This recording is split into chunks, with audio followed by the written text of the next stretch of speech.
Hey everyone, welcome to Commerce Student channel. Our today's topic is double entry system. So let's start.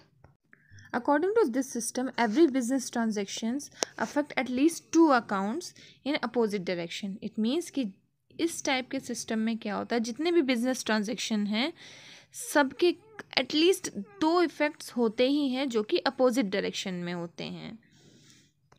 इसको एक example से समझते हैं. If furniture is purchased in the business, furniture is increased, whereas the cash is decreased.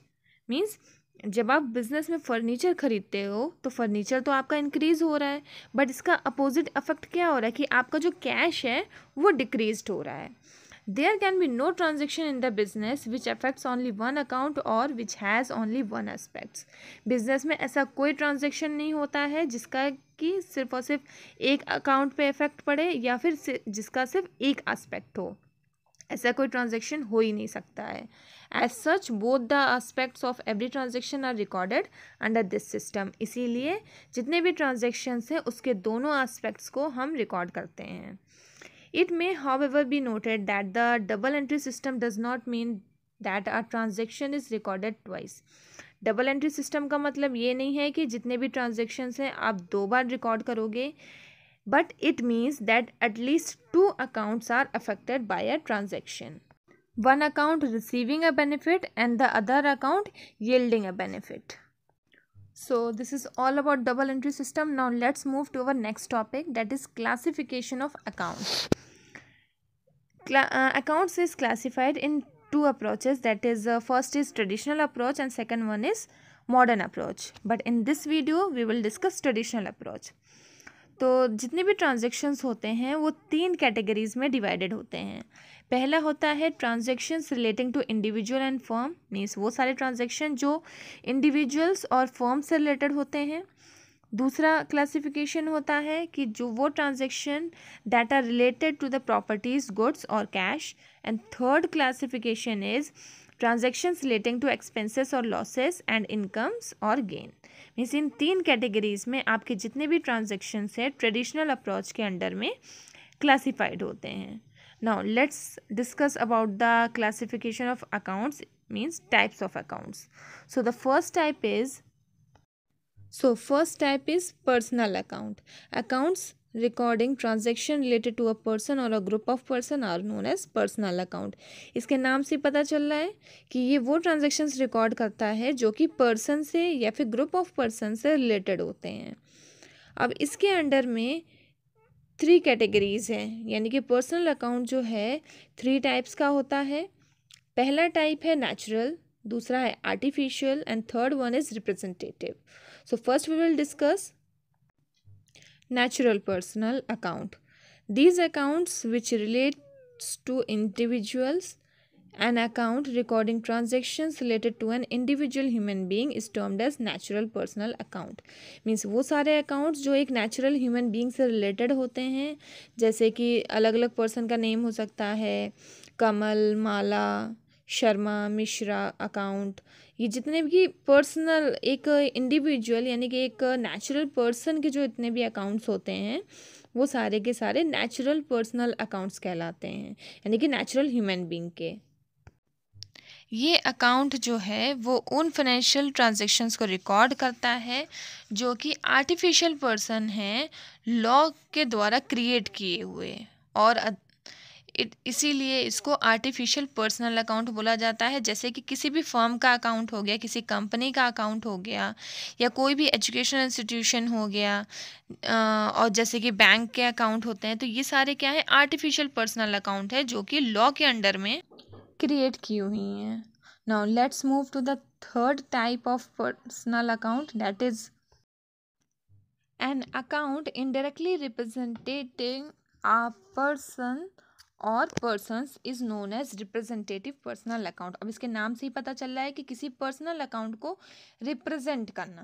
These account represent outstanding and prepaid item. ये ज़्यादातर जो है outstanding और प्रीपेड आइटम को शो करता है, या फिर उन अकाउंट्स को शो करता है जो सिमिलर नेचर के होते हैं, जैसे कि prepaid insurance, outstanding salary, outstanding rent, outstanding wages. ये सारे क्या है रिप्रेजेंटेटिव पर्सनल अकाउंट्स हैं.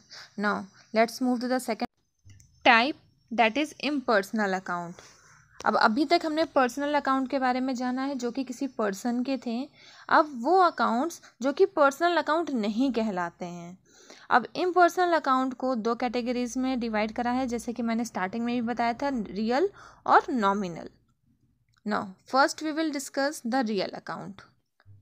सो real account relating to properties assets which are owned by the business concern means वो सारे accounts जो कि प्रॉपर्टी से रिलेटेड होते हैं, एसेट से रिलेटेड होते हैं, जो कि बिजनेस कंसर्न ओन्ड करती है, जैसे कि land, building, goodwill, cash, machinery, ये सारे क्या है, रियल अकाउंट्स हैं। ये सारी प्रॉपर्टीज़ हैं बिजनेस की।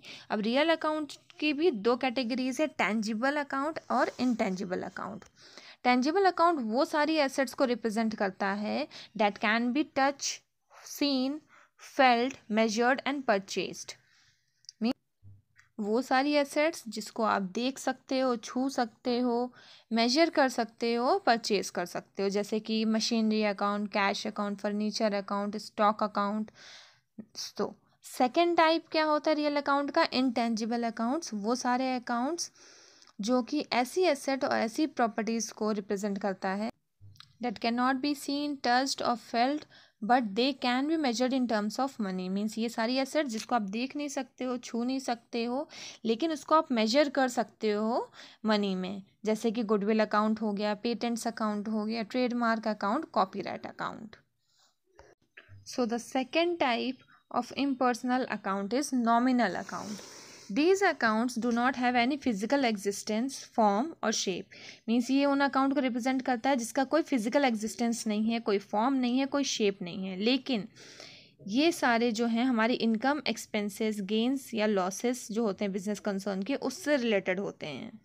ये एक सेपरेट अकाउंट होता है जिसकी एक एक हेड होती है पर्टिकुलर, जैसे कि एक्सपेंसेस हो गया, लॉस हो गया, गेन हो गया, इनकम हो गया। ये 4 हेड के अंडर में अकाउंट्स बनाए जाते हैं, जैसे कि wages account, rent account, commission account, interest received account. ये सारे जो है एग्जाम्पल हैं आपके नॉमिनल अकाउंट के।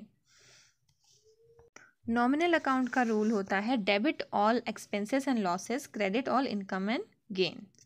मीन्स जितने भी आपके एक्सपेंसेस होंगे, लॉसेस होंगे, उसको हम डेबिट साइड में रिप्रेजेंट करेंगे, और जितनी भी इनकम और गेन होगी उसको हम क्रेडिट साइड में रिप्रेजेंट करेंगे। रियल अकाउंट का रूल होता है debit what comes in and credit what goes out. Means जो एसेट्स या जो भी रियल अकाउंट से रिलेटेड अगर आपके पास आ रहा है तो उसको आप डेबिट साइड में रिप्रेजेंट करोगे, अगर जा रहा है तो उसको क्रेडिट साइड में रिप्रेजेंट करोगे। पर्सनल अकाउंट का रूल होता है debit the receiver and credit the giver. Means जो पर्सन रिसीव कर रहा है उसको आप डेबिट साइड में रिप्रेजेंट करोगे, और जो गिव कर रहा है, जो दे रहा है ट्रांजैक्शन में, उसको आप क्रेडिट साइड में डिनोट करोगे। सो these are the rules of different accounts. So this is all about the topic double entry system. I hope आपको समझ आया होगा। Please like, share and subscribe. Thank you for watching.